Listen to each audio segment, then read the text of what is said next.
ഇന്ന് Indian market flat positive സൈഡിൽ closing നൽകിയിട്ടും ഡിഫൻസ് സെക്ടറിലെ സ്റ്റോക്കുകളിലെല്ലാം തന്നെ ബൈയിങ് മൊമെൻറ്റം പ്രകടമായിരുന്നു.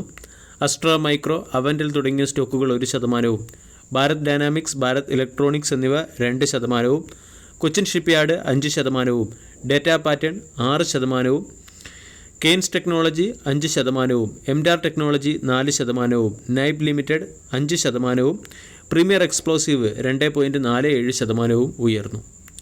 ഇന്ന് ഡിഫൻസ് സെക്ടറിലെ സ്റ്റോക്കുകൾ മികച്ച പെർഫോമൻസ് നടത്തിയതിന് പിന്നിലെ പ്രധാന കാരണം ഡിഫൻസ് മിനിസ്ട്രിയിൽ നിന്ന് വന്ന ഒരു സുപ്രധാന അറിയിപ്പാണ്.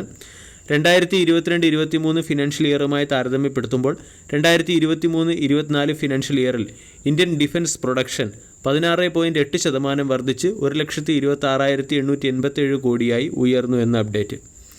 ഈ അപ്ഡേറ്റ് വന്നതിന് ശേഷം ഡിഫൻസ് സെക്ടറിലെ സ്റ്റോക്കുകളിലെല്ലാം തന്നെ ബൈയിങ് മൊമെൻറ്റം പ്രകടമായിരുന്നു. കഴിഞ്ഞ വർഷവുമായി താരതമ്യപ്പെടുത്തുമ്പോൾ ഡിഫൻസ് പ്രൊഡക്ഷനിലും ഡിഫൻസ് വാല്യൂ പ്രൊഡക്ഷനിലും 16.8% വർധന ഉണ്ടാവുകയും ഇത് ഡിഫൻസ് സെക്ടറിലെ കമ്പനികളിലെല്ലാം തന്നെ ഇമ്പാക്റ്റ് ചെലുത്തുകയും ചെയ്തു.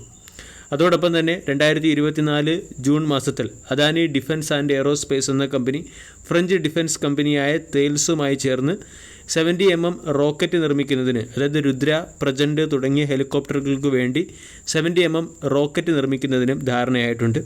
ഈ പ്രോജക്റ്റുകളെല്ലാം മേക്ക് ഇൻ ഇന്ത്യ സ്കീമിൻ്റെ താഴെയാണ് വരുന്നത്. ഇതിൻ്റെ പശ്ചാത്തലത്തിൽ എൻ്റയർ ഡിഫൻസ് സെക്ടറിലെ സ്റ്റോക്കുകൾ ഡീസൻറ്റ് പെർഫോമൻസ് കാഴ്ചവെക്കുന്നു. ഡിഫൻസ് പ്രൊഡക്ഷനുമായി ബന്ധപ്പെട്ട സ്റ്റോക്കുകളെയാണ് ഇവിടെ നമ്മൾ ശ്രദ്ധിക്കേണ്ടത്. അതിലേറ്റവും പ്രധാനപ്പെട്ട stock Hindustan aeronautics limited, Bharat electronics limited, Bharat dynamics limited, മിശ്രധാതു Nigam limited, BEML തുടങ്ങിയ സ്റ്റോക്കുകളാണ്. Hindustan aeronautics light weight Kombat ഹെലികോപ്റ്ററുകളായ പ്രജൻഡ് നിർമ്മിക്കുന്നു. അതോടൊപ്പം തന്നെ സ്പെഷ്യലി എയർക്രാഫ്റ്റുകളെയും ഡീൽ ചെയ്യുന്ന ഒരു കമ്പനിയാണ്. ഇവിടെ നമ്മൾ ട്രേഡിംഗ് പോയിൻ്റ് ഓഫ് വ്യൂ പരിഗണിക്കാവുന്ന ഒരു സ്റ്റോക്ക് ബെൽ എന്ന സ്റ്റോക്കാണ്. ബെല്ല് 316 ട്രേഡ് ചെയ്യുന്നു.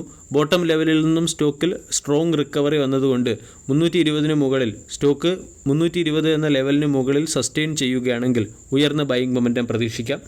ഇവിടെ നിന്നും 325, 330 തുടങ്ങിയ ലെവലുകളിലേക്ക് സ്റ്റോക്ക് ഉയരാൻ സാധ്യതയുണ്ട്.